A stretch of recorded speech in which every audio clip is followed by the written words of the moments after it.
Eu agradeço desde já o convite dessa casa, que sempre nos recebe com muito amor. Eu gostaria então de começar a nossa palestra agradecendo então esse carinho que sempre nos recebe. E hoje eu espero que eu consiga falar com as minhas palavras de ser humano frágil, pequeno, imperfeito, e alcançar um pouquinho da grandiosidade do Mestre Jesus. Eu sei que isso será muito difícil, mas eu espero que eu alcance esse objetivo nessa manhã. Hoje, então, o tema da nossa palestra, o tema da nossa conversa, são essas 3 perguntas. Cristo nasceu? Onde? Quando? Essas 3 perguntas podem parecer, no primeiro momento, meio esquisitas, mas, quando nós refletimos sobre elas com profundidade, nós percebemos que elas podem ter um sentido muito além daquele que a gente já espera. Antes então de começarmos a falar sobre esse tema, gostaria de deixar claro que o texto que inspirou a nossa palestra de hoje se encontra no livro Em Torno do Mestre, um livro escrito na década de 40, 50, por Pedro de Camargo, sob o pseudônimo de Vinícius, um grande trabalhador espírita do interior paulista. Esses livros, ele escreveu uma série de livros, trazem mensagens espíritas, mensagens sobre o Evangelho, a partir da visão da doutrina espírita. E sobre o Natal não é diferente. E o texto que foi escolhido possui o mesmo título, na página 168, Cristo nasceu onde? Quando? Eu começo então a palestra fazendo as seguintes perguntas a todos vocês. Jesus nasceu? Jesus encarnou aqui na Terra? Onde ele encarnou? Onde Jesus nasceu? Em que circunstância ele veio ao mundo? Em que ocasião ele veio ao mundo? O que significa o seu nascimento e a sua vinda para todos nós? Claro que essas perguntas, como eu já disse, parecem bobas, e todos nós que somos cristãos, que temos o contato com o cristianismo, certamente que teremos uma resposta. Independente das mais diferentes crenças e denominações cristãs, quase todo mundo sabe dizer mais ou menos onde foi que Jesus nasceu, como foi o momento do nascimento de Jesus. E os fatos são mais ou menos contados da mesma forma, por católicos, por evangélicos, por espíritas. Claro que a interpretação do que isso significa difere um para o outro, mas sobre os fatos todos nós possuímos as mesmas respostas. Todos nós responderemos com total certeza que sim, Jesus nasceu. Sim, Jesus encarnou nesta terra e esteve entre nós. Certamente que nós vamos nos lembrar da imagem do presépio e vamos responder que Jesus nasceu na cidade de Belém, numa noite calma e silenciosa. Poderemos lembrar também que Jesus, ao nascer, foi colocado numa manjedoura, foi colocado num coxo onde comiam os animais.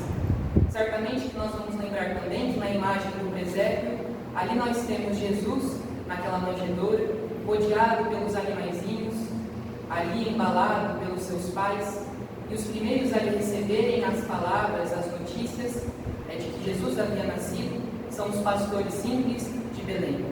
Certamente que então nós teremos essa imagem formada em nossa mente. Mais profundamente, se nós pensarmos ainda mais sobre esse momento, nós vamos nos lembrar que Jesus, sendo um espírito crístico, sendo um espírito puro, se coloca na posição de nosso mestre, se coloca na posição de nosso grande professor na vida encarnada.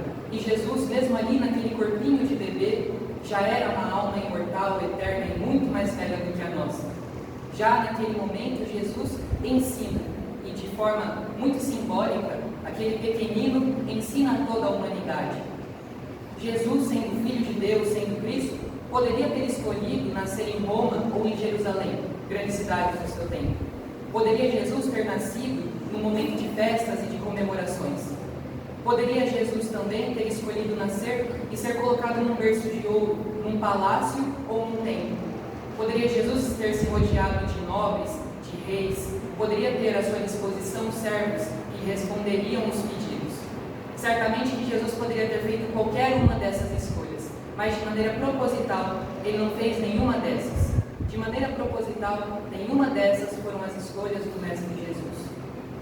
E o pequeno Jesus, ali, naquela manjedoura, naquela circunstância, já ensinava a toda a humanidade e já mostrava a todos nós para quem ele verdadeiramente veio.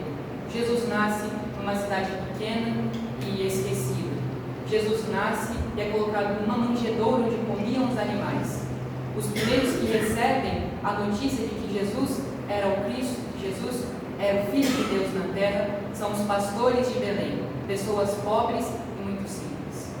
Jesus, desde aquele momento, já mostrava que ele vinha para os pobres, oprimidos, para os mais necessitados do seu tempo. E continua, ainda hoje, nascendo para todos nós que ainda somos fracos, muitas vezes necessitados, seja pelo material ou pelo espiritual. Jesus se mostrou dessa forma para suprir estas necessidades. E de maneira forte, nós precisamos repetir sempre, com muita certeza e com muita fé: Jesus nasceu. Jesus veio a esse mundo para nos mostrar, para nos ensinar o seu caminho. E hoje, nessa data especial, nós estamos todos aqui reunidos diante da figura dele, diante dos seus ensinamentos, para celebrarmos, para comemorarmos a sua vida. O nascimento de Jesus é a coisa mais sensacional que poderia nos acontecer. Quando nós pensamos no nascimento de Jesus, nós nos lembramos que ele nasceu de noite, nasceu numa noite calma e silenciosa. E a noite, sendo um fenômeno da natureza, cobre a terra sobre as escuridões. Jesus veio num momento em que a mentalidade humana também estava coberta com as trevas. Mas mesmo assim, o pequeno Jesus, naquele corpinho de criança, quando nasce, mostra que ele veio dissipar todas as trevas que muitas vezes assolam as nossas mentalidades. Vem Jesus sendo um sol de esperança, um sol de amor, um sol de fé, nos mostrar que a sua luz ousa brilhar. Todos os dias esse sol brilha no céu da humanidade, dia após dia, noite após noite. Jesus não deixa que essa luz se apague. A primeira música que nós vamos cantar fala exatamente sobre o seu nascimento, sobre esse sol que vem como Mestre Jesus, esse sol que chega e dissipa as trevas, esse sol que destrói a noite da mentalidade humana, muitas vezes afundada nos seus próprios egoísmos, nos seus próprios problemas, nas suas próprias vaidades. A nossa primeira música, então, se chama O Sol Está Chegando, Padre Zezinho.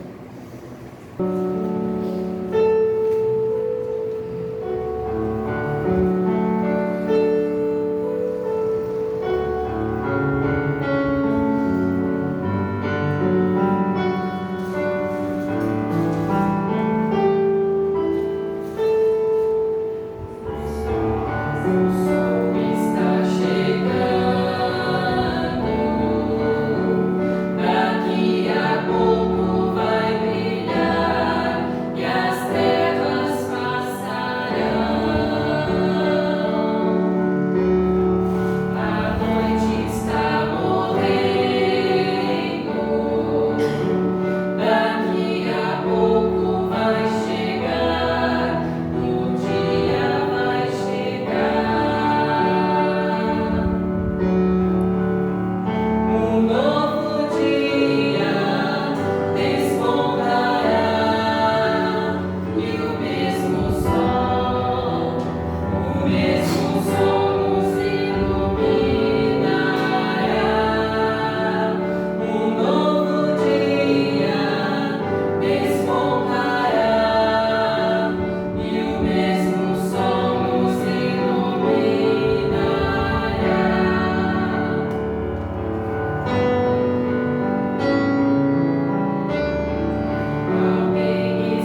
então consigo traz esse sol que aclara todos os dias a toda a humanidade. E é o mesmo sol que ilumina todos os seres humanos, independente de qualquer coisa, independente da condição social, independente da condição econômica, independente das dificuldades, das enfermidades. Esse sol nasce todos os dias para todos. E cabe a cada um olhar para esse sol e segui-lo em sua caminhada. Se me perguntassem então, qual palavra definiria completamente o nascimento de Jesus, eu diria que a palavra é salvação. Salvação é a palavra que define o significado de Jesus para o homem na terra. E aqui é importante dizer que salvação, às vezes, é mal interpretada pelo homem. Quando nós falamos de salvação, muitas vezes nós temos uma visão muito materialista ainda. Nós lembramos sempre do céu ou do paraíso que deve ser alcançado. Esse céu e esse paraíso, que é dito como a salvação, muitas vezes é muito exclusivista de determinada crença, de determinada religião. Esse paraíso é também um lugar muito materialista, onde os seres humanos possuem as felicidades mais parecidas com aquelas que nós temos aqui na Terra. Felicidade com as facilidades, com luxo, com descanso eterno.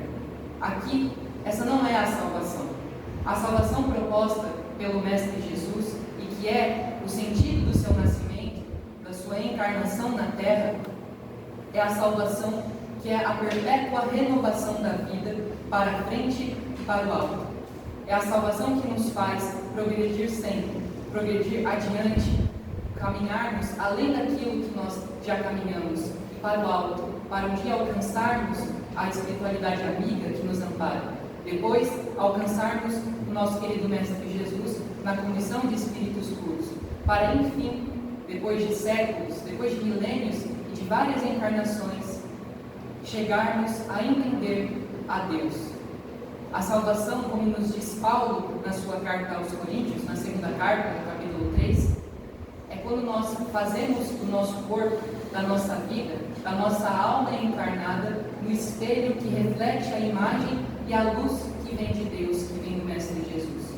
Essa é a verdadeira salvação que o cristão e que o espírita, além de tudo, deve buscar com o nascimento de Jesus. Tendo então Jesus como a salvação para o homem, nós temos que entender que, tomando esse entendimento, essa salvação só vem quando Jesus encarna no coração do indivíduo. Ou seja, quando colocamos Jesus dentro dos nossos corações verdadeiramente, Jesus ele gera essa salvação dentro de nós, porque nós buscamos a Ele, colocamos Ele em nós, e assim nós, tendo Jesus conosco, Ele se transforma na força viva que vai determinar a nossa transformação constante. Como nos lembra João no seu Evangelho, ele diz que Jesus é o Filho unigênito do Pai, que Jesus é o Filho unigênito de Deus, e que Ele, quando encarna no coração do homem, quando é colocado como verbo divino, que tudo diz, que tudo transforma, estende esse amor que vem diretamente de Deus para todos nós. E assim, o coração do homem, do ser humano, se transforma naquela manjedoura de simplicidade, daquela manjedoura, muitas vezes, simples, uma manjedoura que não deveria receber um pequenino, mas uma manjedoura que, de braços abertos, deixa Jesus estar ali, descansando, crescendo. É importante dizer que esse nascimento de Jesus no nosso coração, quando o nosso coração se transforma em manjedoura, esse é o verdadeiro Natal. E aqui é importante dizer que Jesus é a salvação não de forma instantânea. Jesus não é a salvação que instantaneamente, sem nenhum tipo de esforço, bate a porta do homem. Quem deve buscar essa salvação, quem deve buscar colocar Jesus na manjedoura interna do Espírito, é o próprio homem. Vamos nos lembrar do que aconteceu com José e Maria. Eles dois caminhavam em Belém, de casa em casa, batendo a porta e pedindo auxílio para que pudessem ali dar a luz ao Mestre Jesus, porque não daria tempo deles voltarem para casa para que aquilo acontecesse. E o que foi dito várias vezes para os dois? Não. Muito Muitas vezes batiam as portas e ninguém nos deixava entrar. Até que num estábulo, onde eram colocados os animais, um estábulo, naquela noite silenciosa, é o único lugar que deixa Jesus nascer. É o único lugar que abre as portas e que deixa aquela manjedoura ser o berço. Não era o lugar apropriado, mas foi o único lugar que Jesus pôde nascer. E assim é o coração do homem, muitas vezes cheio de falhas e imperfeições. Mesmo muito simples, mesmo inadequado, Jesus ali é colocado e cresce dentro dos nossos corações. E partindo desse entendimento, o Natal de Jesus, então, se transformando nessa salvação, nesse nascimento interno de Jesus dentro de nós, o Natal deixa de ser algo, deixa de ser simplesmente fatos, deixa de ser simplesmente a história do nascimento de Jesus. O Natal deixa de ser somente uma festa e se transforma em algo individual a cada um. Se perguntarmos agora as perguntas: Jesus nasceu? Onde ele nasceu? Quando ele nasceu? Para cada indivíduo a resposta será diferente. Em alguns de nós, Jesus ainda não nasceu. Para alguns de nós, Jesus já nasceu. Para alguns, Jesus já está crescendo, já está aparecendo, já está ensinando dentro dos nossos corações. Para outros, ainda somos aquelas pousadas, aquelas casas que dizem não para José e para Maria. Nós temos agora então que refletir na nossa condição, temos que refletir no nosso individual. E agora eu proponho a todos vocês que juntos a mim, todos juntos voltemos aos exemplos do passado. Para compreendermos melhor esse nascimento íntimo de Jesus, vamos voltar juntos os nossos olhos, o nosso entendimento, para aqueles que já deixaram o coração se transformar em manjedoura e abriram os braços para que Jesus nascesse. Vamos olhar para os exemplos deixados por homens e mulheres que, em suas encarnações, transformaram os corações naquela manjedoura pequenina do Mestre Jesus. Vamos então chamar à presença de todos nós a figura de Paulo de Tarso e vamos perguntar a ele: quando Jesus nasceu? Onde Jesus nasceu? Certamente que Paulo de Tarso nos responderá que Jesus nasceu na estrada de Damasco.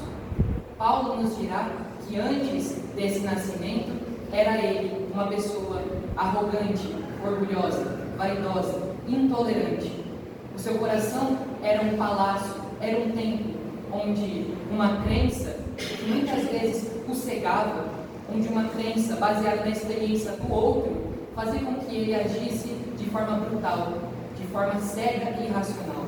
Era Paulo, antes de ser Paulo, Saulo, perseguidor dos cristãos. Naquele instante, para ele, isso era algo normal, era o certo, era o natural.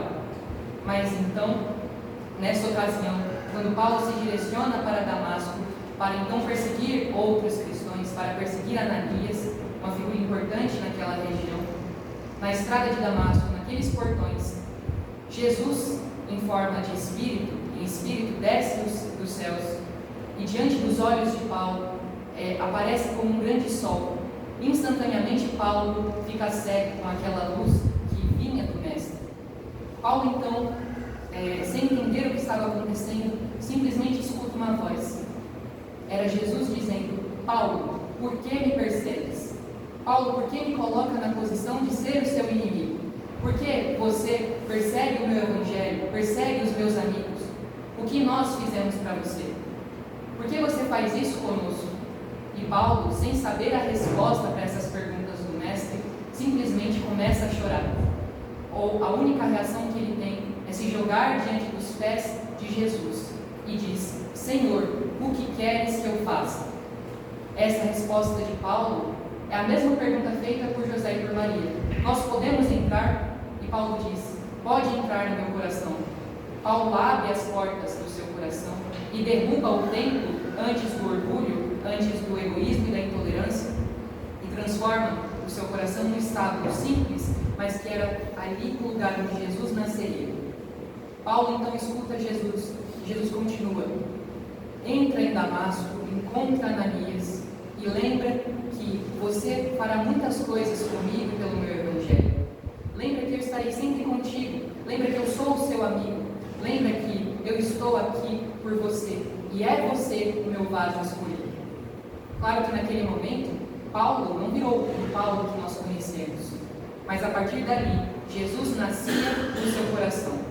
E Paulo, antes perseguidor cruel, se transformou no grande apóstolo dos gentios. Foi por causa dele que muito daquilo que Jesus disse, daquilo que Jesus ensinou, chegou até nós.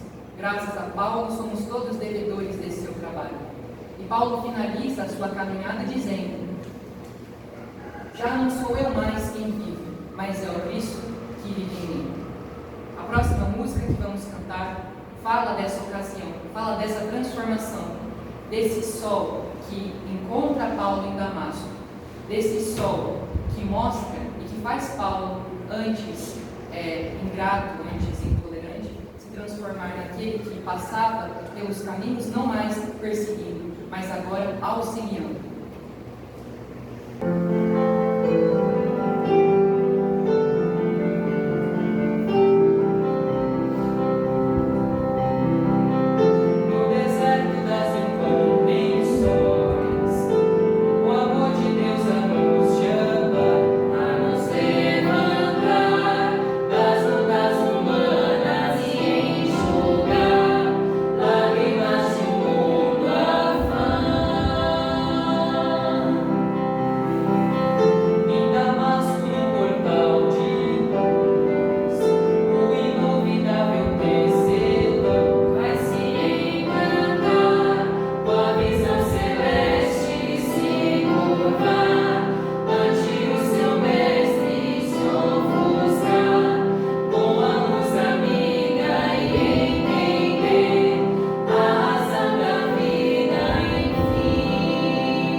sol na estrada de Damasco jamais passou desapercebido em sua existência, porque Paulo compreendeu e fez Jesus nascer em seu coração. Chamemos então agora outra figura, outra personagem. Agora, essa história é um pouco diferente. Jesus, sendo o grande Espírito, com seu magnetismo puro, quando estava ali diante da multidão, as mais diferentes pessoas de diferentes lugares, com as mais diferentes enfermidades, iam atrás dele, para pedir que a cura lhes fosse dada. A nossa personagem passou por essa mesma situação. Chamemos a mulher do fluxo de sangue. Lembremos da sua história. Ela, que naquela tradição era vista como impura por conta da sua doença, por conta daquele fluxo de sangue contínuo, foi abandonada pelos seus familiares, foi abandonada pela sociedade, foi deixada de lado por todos. E ela, com tamanha tristeza, quis então um dia, vendo uma multidão ao redor do Mestre, ir ao seu contato. Quis ela que, pelo menos Jesus, que jamais negou contato com alguém, pudesse falar alguma coisa para ela. Jesus então, diante daquela multidão que lhe espremia, que lhe puxava, sente um toque em suas vestes. E aquela mulher tem muita coragem para tocar nas vestes de Jesus, porque se ela tocasse em Jesus e as pessoas vissem, seriam ele e ela vistos como impuro, e talvez ela fosse até mesmo apedrejada, porque teria transformado um homem, uma figura importante na mentalidade daquela época, transformaria ele em impuro. Ela então, com coragem, toca as vestes de Jesus, e Jesus para tudo o que estava fazendo. Jesus olha para aquela multidão e fala: alguém me tocou. E os discípulos falam: mestre, como nós vamos saber quem te tocou? Tem tanta gente aqui te apertando, como que a gente vai saber? E Jesus repete: alguém me tocou, porque de mim saiu a virtude, de mim saiu o poder. Eis então que aquela mulher se transforma, se cura. E eis que naquele momento ela entende que a fé a tinha curado. É ali que ela abre no seu coração o espaço que tinha dor, sofrimento, mágoa. Ela deixa tudo isso ir embora e abre espaço para que a fé que havia a curado seja a manjedoura que carrega o Mestre Jesus. A nossa próxima canção é um pouco diferente. É um diálogo entre Jesus, eu vou cantar a parte de Jesus, e elas vão cantar a mulher. Nós então vamos contar essa conversa tida pelo Mestre e pela mulher do fluxo de sangue.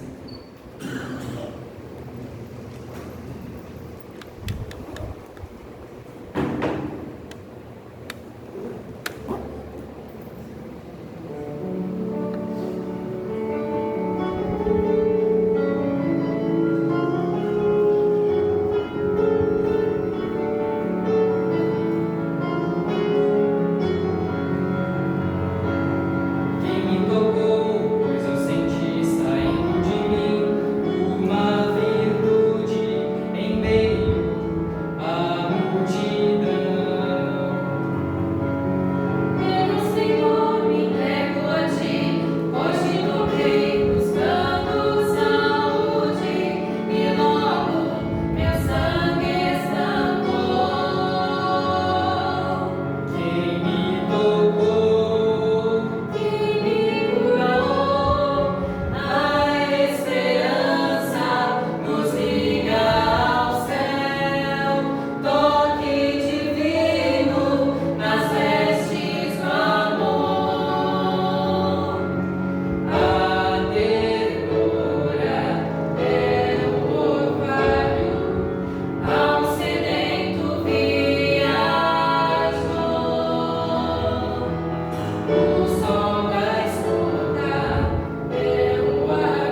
que a curou.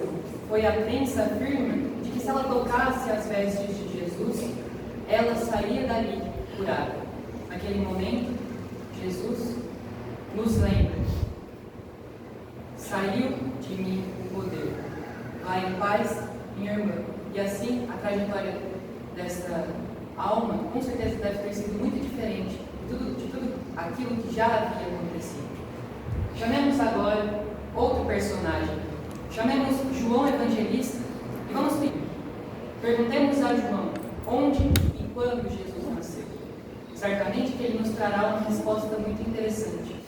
João, quando começou a seguir o Mestre Jesus, era um adolescente, tinha 14 anos.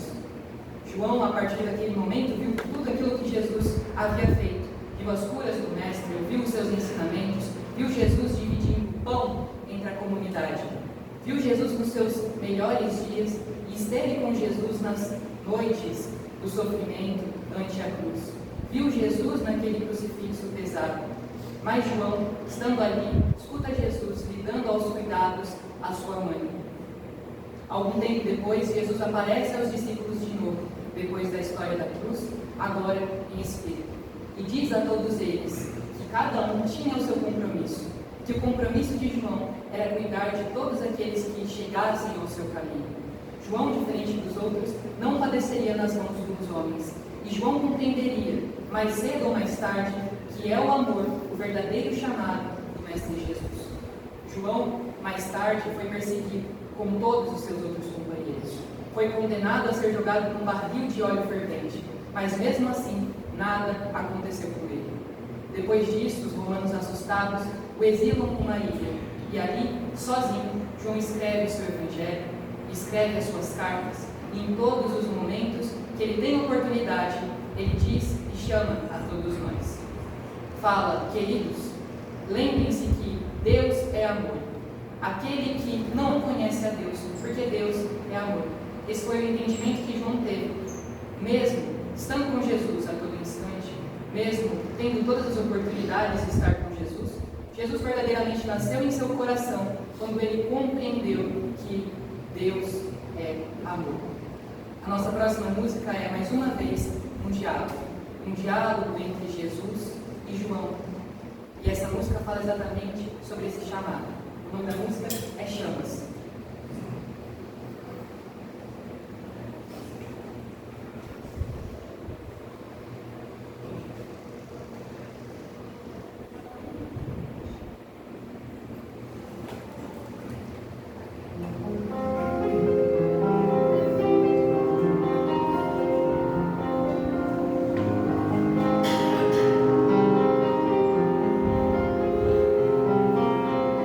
Hey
quando e onde Jesus nasceu.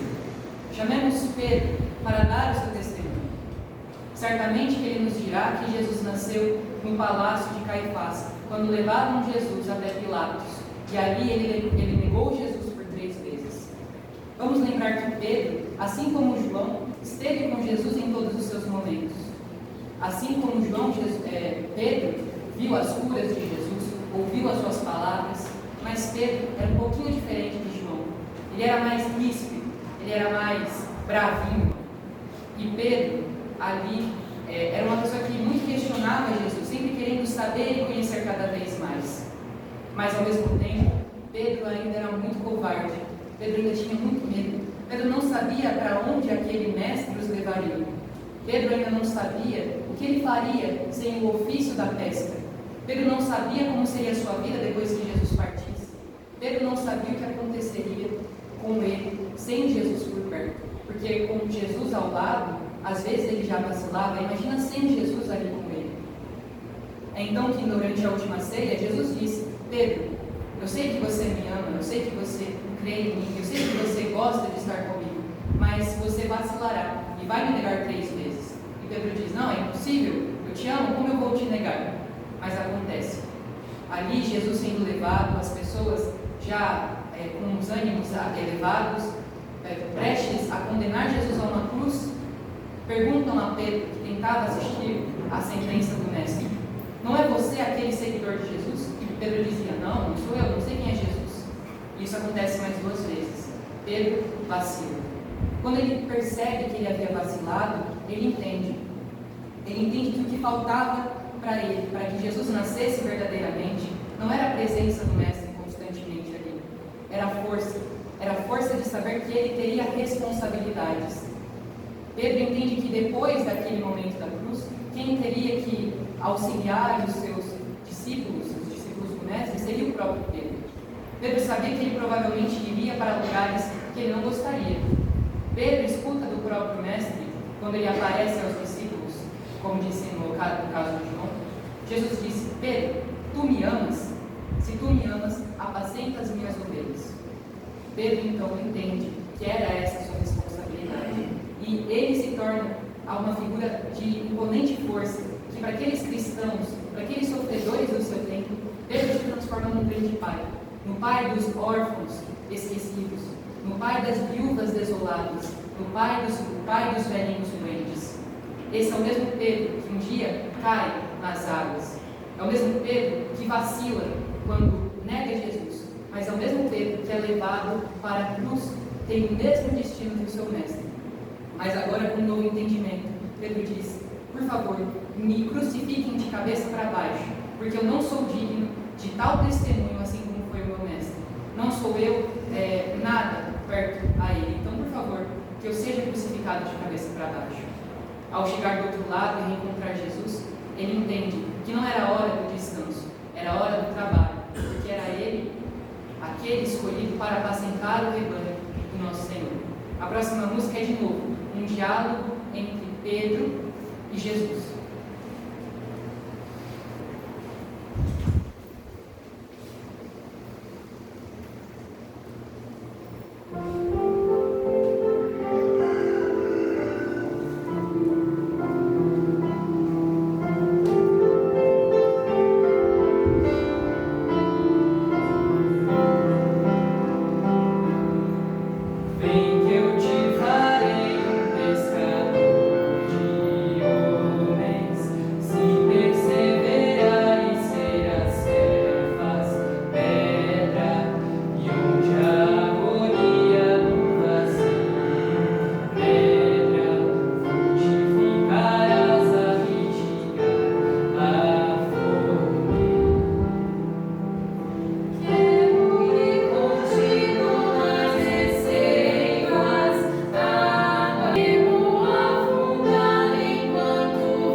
claramente temos outros no Evangelho.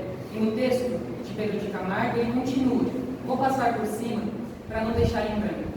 Se perguntássemos a Maria Madalena quando foi que Jesus nasceu, certamente ela dirá que foi quando, diante dos seus pés, ela pediu para ser amada verdadeiramente. E ali Jesus disse que ela era amada, que ela era filha de Deus, que ela era importante. Se perguntássemos a Zaqueu, certamente que ele dirá que Jesus nasceu quando ele entende que era necessário perdoar as dívidas daqueles que não podiam pagá-las. E ele decide dividir os seus bens com os necessitados. Se perguntássemos a Dimas, o ladrão que foi crucificado ao lado de Jesus, certamente que ele nos responderia que foi ali ao lado de Jesus na cruz que ele entendeu, arrependido, que ele precisaria mudar a sua vida, a sua trajetória. Certamente que ele não foi logo e não alcançou essa salvação que nós comentamos hoje. Claro que ele teve que reparar aquilo que havia cometido, mas diante ali do lado do Mestre, ele compreende que ele precisa mudar.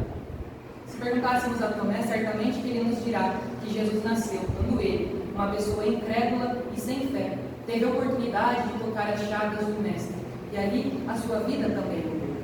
Não só no Evangelho, esses exemplos, temos também na doutrina espírita, que muito fala conosco, que muito nos mostra a imortalidade da alma e da importância de evoluirmos e nos transformarmos.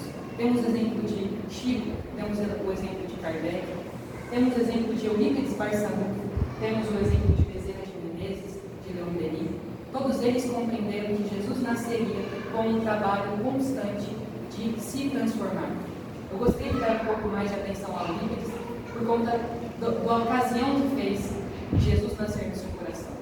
Certa vez, ele, ali já em estado de emancipação, enquanto dormia, enquanto cochilava, começa a volitar, começa a ter um sonho desperto ali.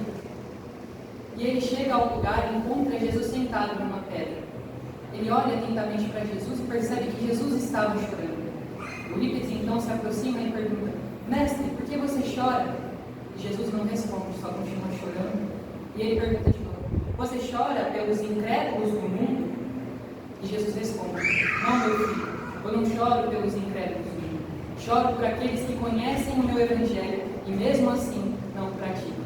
E assim, instantaneamente, Eurípides acorda e entende que a sua tarefa era, em meio àqueles que já conheciam o Evangelho, mostrar que ele deve ser praticado. Eis então que Pedro de Camargo termina o seu texto. Eis os testemunhos do passado, eis agora os testemunhos do presente. Eis que nós temos Jesus nascendo várias vezes, em várias ocasiões, em vários lugares. Temos Jesus nascendo nos mais diferentes corações. Jesus destrói, quando nasce, o templo do egoísmo de dentro do coração de Paulo. Jesus destrói o templo da covardia do coração de Pedro e faz ali a sua manjedoura. Jesus, o coração, o templo, o palácio do vício do coração de Madalena, e ali ele se faz pequeno na manjedoura. Aqui nós temos que deixar muito claro que Jesus nasce todos os dias, que Jesus já nasceu várias vezes e que Jesus ainda nascerá. Ele nascerá até que o último coração se converta a essa boa nova, não a uma religião específica, mas sim compreenda que o caminho verdadeiro é o da caridade e que fora dele não há salvação, como nos diz a nossa linda doutrina. Mas temos que lembrar para quem Jesus veio. Jesus veio para o faminto, veio para aquele que pedia pão. Jesus veio para o enfermo que não tinha quem cuidar. Jesus veio para o fraco, veio para o oprimido. Jesus veio para o frágil.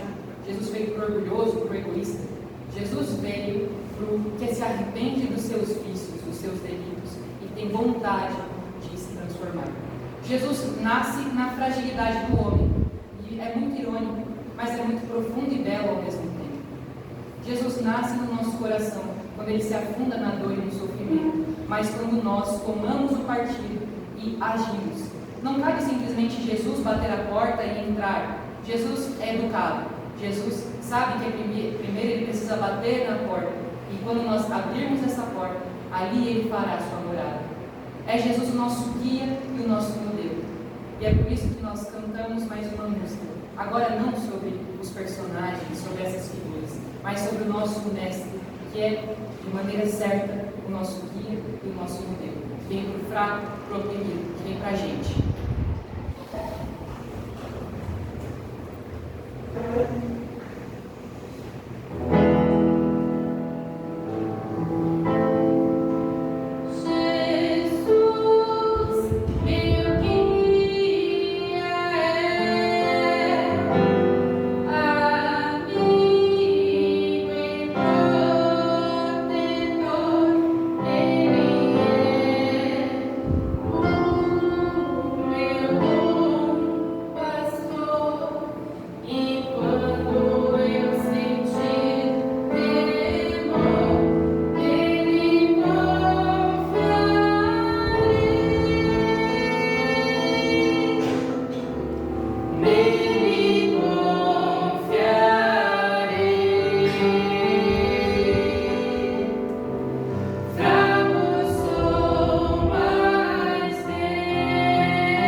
pergunta que eu mim e a todos vocês: e quanto a nós? Jesus já nasceu? Onde que Jesus nasceu? Quando ele nasceu? Se a resposta for que não, que Jesus ainda não nasceu, não há problema, porque nós todos temos o conhecimento dessa doutrina que nos diz que somos imortais. Temos a sabedoria de que poderemos voltar várias vezes quando for preciso. Mas é importante nós não nos acomodarmos com isso. É importante fazer agora, se for possível, para desmanchar dos nossos corações o império do egoísmo, da vaidade, da intolerância. Que nós possamos transformar o nosso coração, que muitas vezes é o palácio do materialismo, o palácio da materialidade, da vontade dos bens materiais, o palácio das próprias vaidades, das próprias angústias. Temos que transformar esse palácio num estábulo simples, e o único lugar que diz sim: entra José, entra Maria, e deixem Jesus nascer aqui. Essa então é a honra que todos nós teremos, de deixar Jesus nascer em nossos corações. E assim, o nosso coração se transformará no coxo, na manjedoura, onde agora não haverá mais as trevas, porque o sol do Mestre elas dissipará.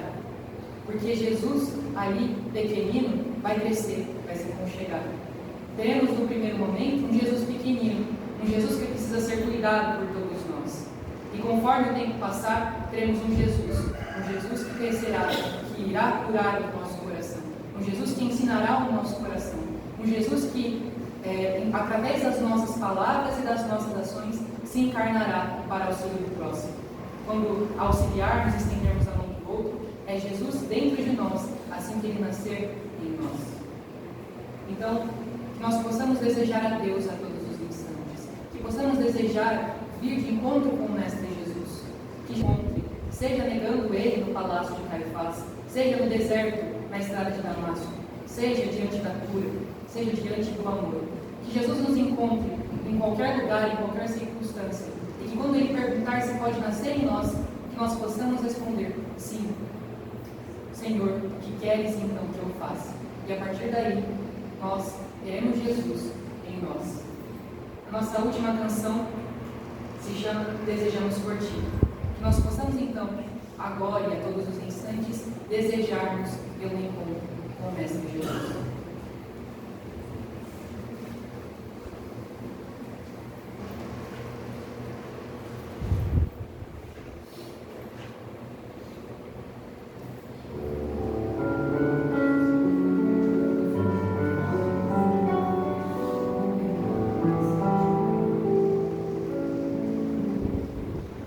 Dá-nos mais fome pela tua presença, dá-nos mais sede pela água da vida, pois um dia fome, um dia sede, ali tu estás. E se os teus olhos estiverem fechados e os teus ouvidos não ouvirem mais, abre os teus olhos e os teus ouvidos, preciso de ti.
nós possamos sair daqui hoje lembrando disso, de que Jesus deve nascer em nós.